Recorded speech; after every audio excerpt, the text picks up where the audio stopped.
Can Microsoft stock go to $400? Let's find out.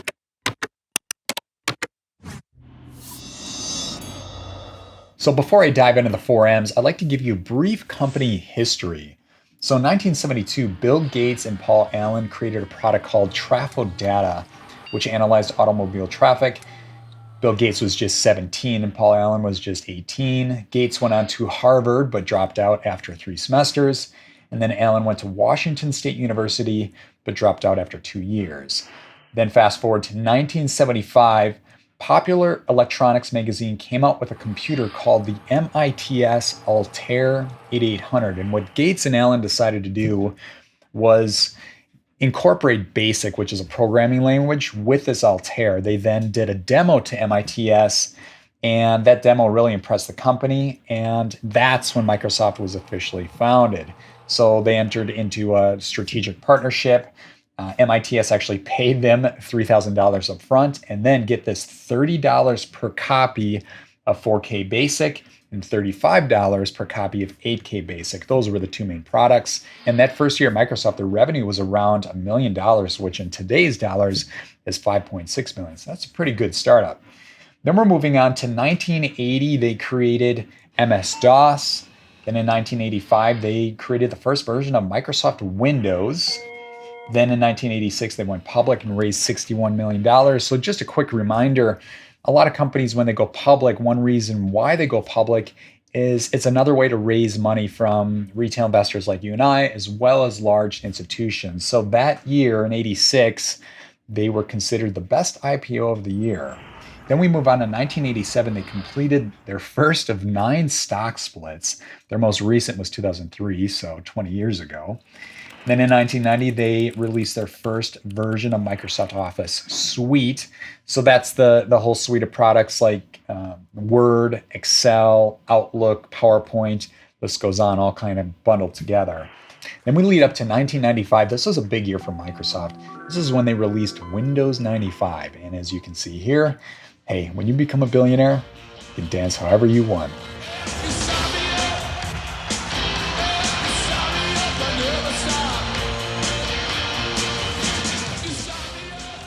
Okay, moving on to 2000, this is when Bill Gates stepped down and Steve Ballmer stepped into the CEO role. Not the best timing. Yeah, the dot-com bubble between 2000 and 2002, and then he actually dealt with the recession in 2008. But anyway, then we get to 2005, they released Xbox. Then in 2008, they released Azure. And then in 2014, Satya Nadella became the new CEO.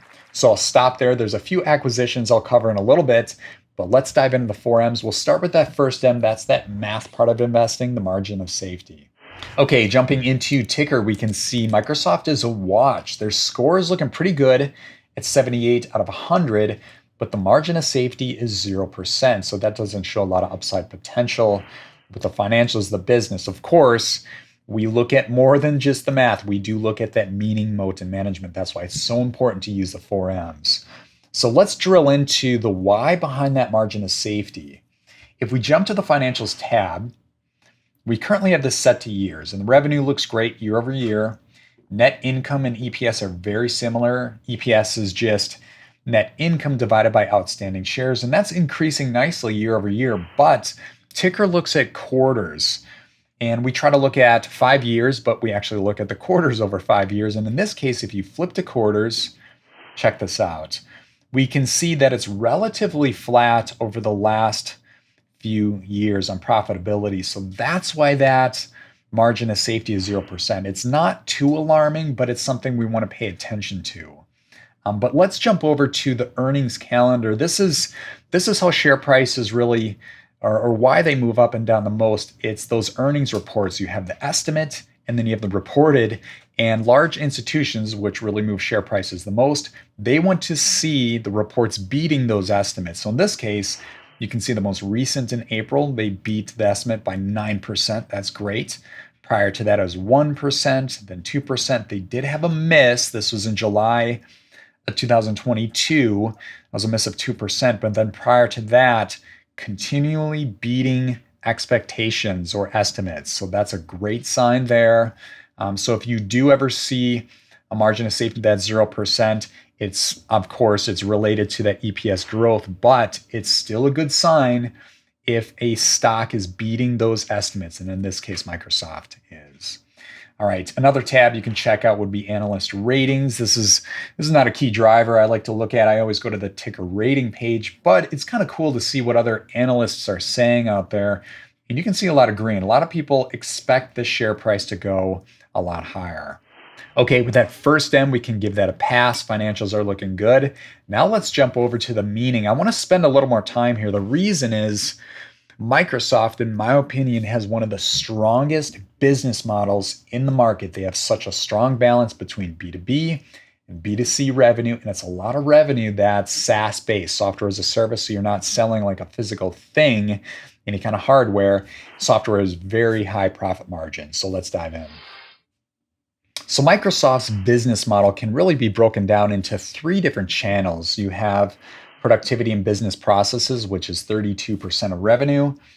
Then you have intelligent cloud, which is 41% of revenue. And then you have personal computing, which is 27% of revenue. So let's dive in a little further.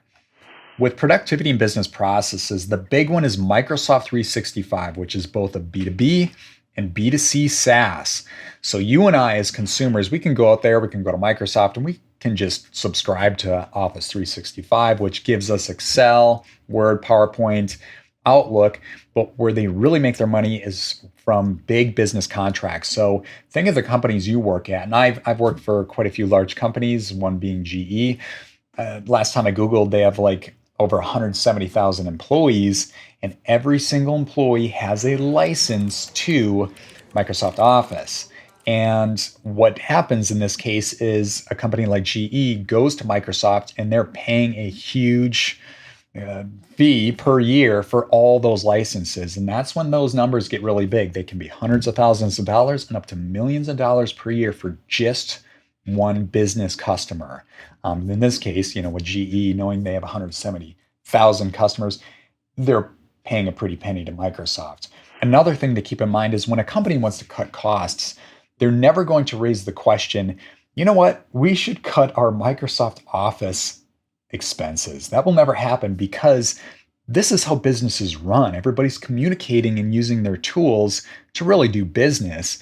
And it's especially important for people that work remote. So think about all the different companies out there. Pretty much every big business that I know of, they're using Microsoft Office 365. Great product. All right, moving on to the next one here, which is LinkedIn, which generates revenue through advertising as well as premium memberships. Then you have Dynamics 365, it's a CRM, which is a customer relationship management tool, but it's also an ERP. And I'll kind of break both down. So a CRM is really good for customer service and kind of sales and pipeline management. So think of all the prospects kind of entering the pipeline. Where are they at in the process? They're usually sent emails or there's phone calls made, and you can track the whole process all the way through. There's also like automation, like you can send automated emails, a lot of cool stuff with a CRM. Then you have an ERP. This is a more robust tool. So I've worked with SAP quite a bit at previous companies, which is an ERP solution and can do things such as supply chain, procurement, accounting, risk management, compliance, and a whole lot more. So it's probably a little more robust than a CRM, but it's still a big tool. Now with this Dynamics 365, this is not a B2C product. This is a B2B. This is where, again, businesses are paying hundreds of thousands of dollars on up to millions of dollars per year for this product. And it's very sticky. I've been in situations where or at companies implementing projects. And when you implement a new CRM, you're not doing it for 1 year or 2 years. You're usually implementing this for like 3, 5, 7, sometimes 10 years or longer. All right, so that kind of summarizes the productivity and business processes. Let's jump to intelligent cloud. Again, 41% of the revenue. This is the biggest segment. And this is really powered by Azure, that cloud hosting platform. And Azure is also, it's a subscription-based model. So it's not considered a SaaS, software as a service. It's more platform as a service. So if you see the acronym PaaS, there you go. Think of that like a hosting platform. That's what Azure is. It's highly robust. Some of their customers include HP, Honeywell, Adobe, Coca-Cola, BMW, Tencent, Uber, Walgreens, Verizon, and more.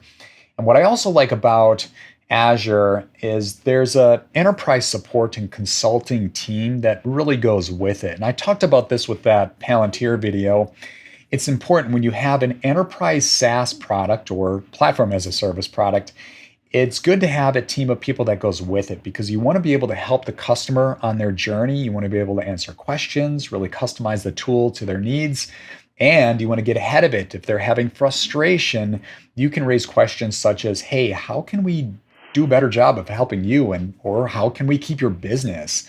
I've seen enterprise software where it's released, they kind of give it to the customer and let the customer run, and they don't give support. What happens is the customer can get frustrated, then they start shopping elsewhere, and next thing you know, within like a year or two, they jump ship and they will most likely never return. So that's why that consulting arm, that service arm is so important, and Microsoft does a good job of that with their intelligent cloud division. Okay, let's jump to the third category, personal computing. A lot of you would probably be more familiar with some of these products. So you have the Windows operating system. But get this, 79% of computers out there in the world automatically, or in most cases, have Windows installed on the platform. 13% have Mac OS. 6% have Chrome operating system, and then 2% have Linux. So Windows has the lion's share of the market. Then you have hardware products such as the Surface or the Surface Duo 2, Xbox video game system, and then also in this category is Edge, the browser. Now let's jump into companies they've acquired. So between 1987 and 2023, they actually acquired about 200 different companies. I want to pause here for a second. Bigger businesses are really smart about a philosophy called buy before build. And what this means is you don't want to spend years building something and dealing with all the bugs and all the headaches and then trials, and you got to figure out how to scale a product or a business. You want to get rid of all those headaches. So that's why businesses, big businesses, usually buy. You can shorten the timeline, and yes, you pay a bigger price tag, but you immediately bolt on a revenue stream to your business. And typically what happens is when one company is buying another, they're going to their free cash flow, which is on the cash flow statement, or they're going to the balance sheet and looking at that debt line. In that case, they're getting a loan from a bank.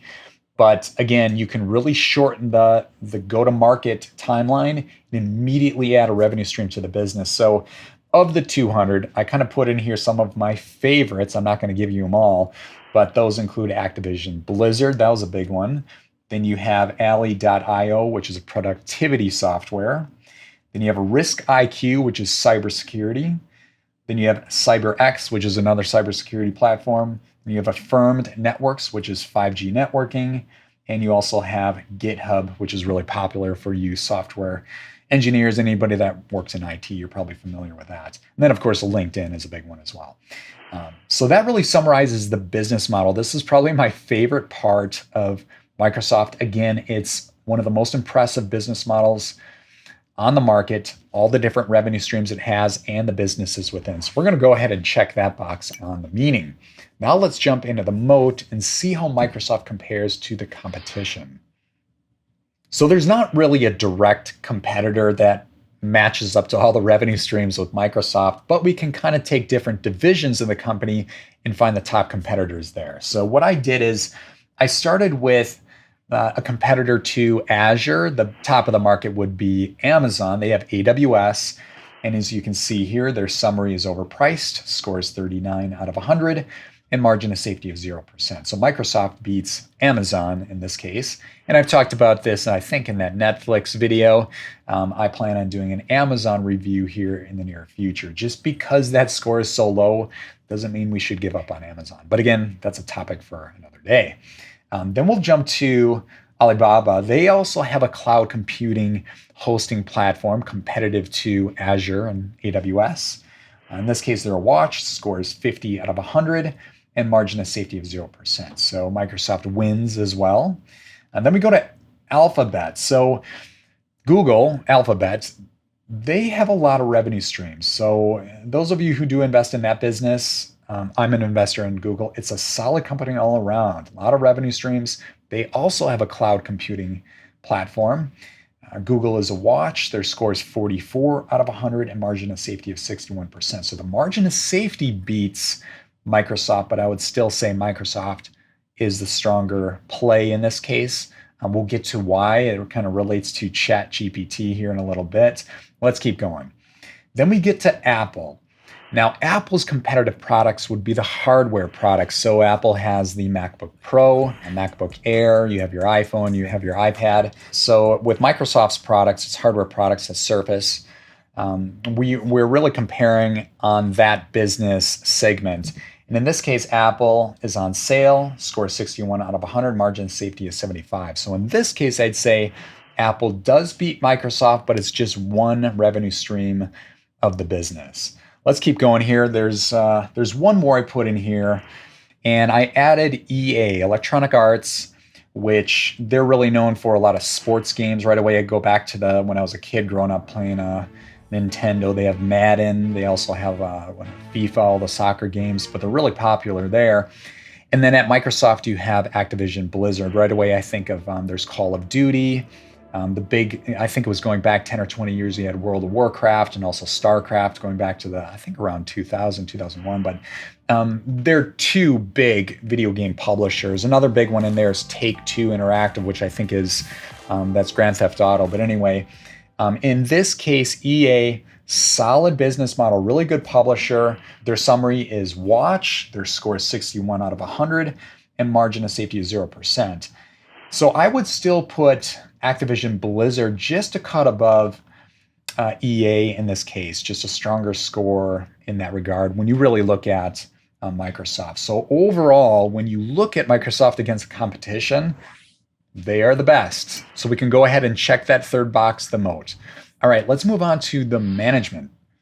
Satya Nadella has been the CEO since 2014. And here's a quick story on how he became CEO. So in 2013, Microsoft was interviewing different people and asking them, why are you the best fit for this role? And everybody, of course, sells themselves on being better than somebody else or why they should be CEO. And Satya Nadella did something different. He actually turned the question back to them and asked, do you want me to be CEO? Now, I'm kind of paraphrasing here because I saw this video, but the lesson learned here, and I think a lot of people can learn from, there's so many people out there trying to sell themselves against others. They're comparing themselves to others. We see it all over social media. I'm trying to look better than you and you and you. It's just, this is the world we live in. And in this one moment, Satya Nadella taught us to be humble and stop trying to sell ourselves. We can let our history, our results, the data speak for itself and really just turn the question back to people. Do you want me to be, in this case, CEO of Microsoft? And he ended up getting the position. And I love stories like this. We're looking for leaders that they have that humility. They're not trying to look better than other people. They're not trying to constantly defend themselves. It's like, this is who I am, take it or leave it. And I thought that was just brilliant. He's also done a lot of cool stuff at the company. So a few things I'd like to highlight. He was a key driver to getting Microsoft Office on iPad, as well as getting Microsoft Outlook on iPhone and Android.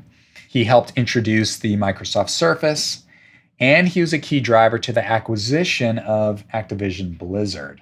Now, I want to jump into the Glassdoor ratings real quick. And I know not every company out there in the world is on Glassdoor, but in my opinion, it's the best place to go to really cut through the clutter and see what employees are saying about leadership.